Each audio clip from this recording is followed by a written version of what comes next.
This video is sponsored by Squarespace. The sneaker scene right now is so bad. It's just so hard to find something good right now. The chemistry is just so superficial and shallow. It feels like every single shoe has been run through. And all the promising ones with actual personality, hate to say it, they're either crazy or ugly. Sometimes they're both. Especially right now in the summer where there's just a bunch of other hot new sneakers just popping up on your feed every day. I feel like nobody wants to take the time to actually get to know a shoe. It feels like it's just a couple good fits, and once they get the most out of you, it's on to the next. What do I look like? Just some fucking joke? Do I look like a fucking joke to you? Do I look like somebody that you could just play? I'm just another shoe that you can walk all over and put away when you're done, huh? Yes, you are literally a fucking Anyways, it's really hard to find a good sneaker right now. In the fashion climate right now, there are just so many things that would leave you apprehensive to even try, much less commit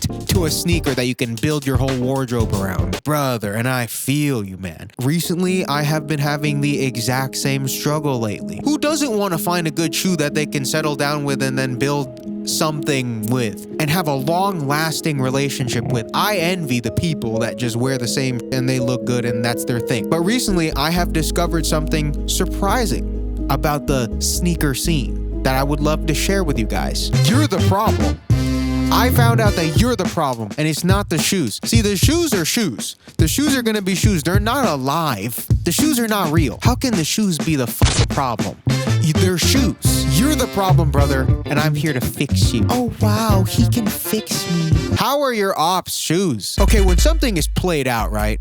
Let's be honest. Nothing irrationally kills interest like the term played out. When you see someone wearing the shoes that you're wearing, or the shoes that you might want to wear, that's crazy actually. Sometimes you're not even wearing that stuff yet and you're already complaining. Anyways, these shoes right here, these are popular. We see a lot of people wearing these shoes, but 90% of the time it's on your phone. I see crazy shit on my phone all the time that I can't let affect me. Why are you letting other people's fit checks taint your reality, bro? Wake up. This stuff is not even real if you think about it. This is not even in your reality. Metaphysical solipsism, an idea that the self is the only existing reality and that all other realities, including the external world and other persons, are representations of that self, having no independent existence. Translating that fucking Google yap, you are the problem. This meme right here, right? I love this meme. I love using that shit for no reason. You are losing a unanimous decision to yourself, thinking that sambas are played out because of the shit that you see on the internet that's not even real. Not even having experienced any of the material that you're stressing out over. Like, imagine a guy in a padded room, right, that doesn't have anything to do with fashion, just seeing a bunch of fit checks on his phone.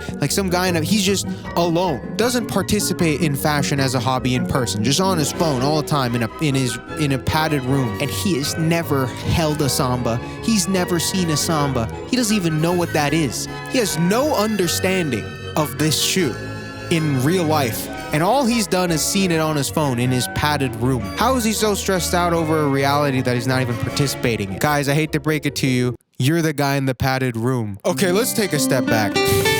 Okay, let's say people are real. I know. Let's say these fit checks, right? They're real. They're a tangible part of our reality. This guy right here, he is actually wearing those shoes somewhere out there in a different time zone existing in your reality. This guy's actually wearing those shoes. Let's break the fourth wall real quick. How could I forget? We have the black classic Adidas. Can you take them off? No. I cannot take them off. Oh, okay. Oh. As you can see, he's actually wearing those shoes. You don't know these people. You don't know me. These people don't know you. You're probably never gonna meet these people in your life. So now that you're aware of all this, how does any of this crap right here, how does any of this change you at all? None of this is physically affecting you. Are those fit checks in the sambas in the room with us right now? That guy in the padded room, right? He's still there. He's still looking stupid. Like when something is played out, what does that have to do with you? If you look good in the shoes, you look good in the shoes. I think you look good in the shoes. I think you look great in the shoes. But again, why does my opinion matter? I'm not even fucking real.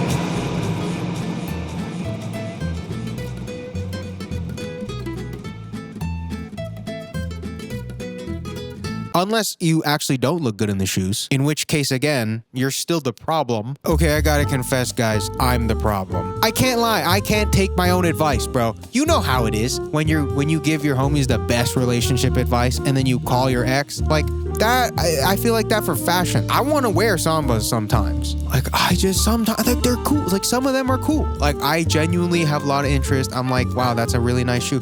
But then at the same time, when I catch myself feeling this way for a popular shoe, when I catch myself feeling this way for a shoe that a lot of people like, I'm like, man, am I washed?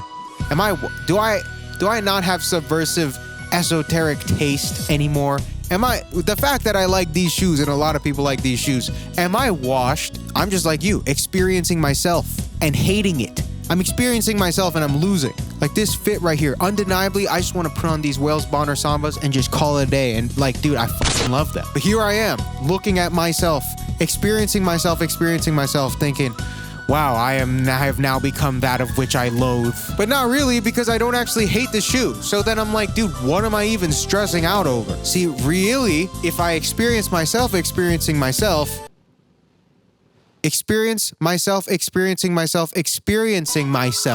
I realize it's not that I hate the shoe, I just dislike it because I think that other people think it's played out. And so I don't want people to think I'm victim to that. And even though, like, dude, and other people think it's played out because other people think it's played out, and those people think it's played out because other people think it's played out, I'm the problem. Anyways, look at this echo chamber right here, right? Dude, I could go on forever. Look at this. I keep going. I live alone. I got no roommates. Who would stop me? Like, if I died right here doing this, like, it would take a minute for someone to figure out that I passed away. And I just keep going. So the reason you don't want to be basic and wear the meta shoes because you don't want to give into this mob mentality idea, right? You don't want to be like everyone else. They not like us. Put me in that padded room again. They not like us. They not like us. Maybe they are like us. Maybe you're like them, actually. Maybe you're the problem. Okay, let's relax for a little bit. Do you even like the shoe actually? Does it work with your wardrobe? Do you think that you could have fun with your style with this shoe? See, these are the only questions that you actually need to ask yourself. Remember, none of this is real. This, you just gotta ask yourself, do you like the shoe? Does it work with your wardrobe? And do you think you could have fun styling it? But there's also the secret fourth question that you have to think about. Can you survive in an emergency situation?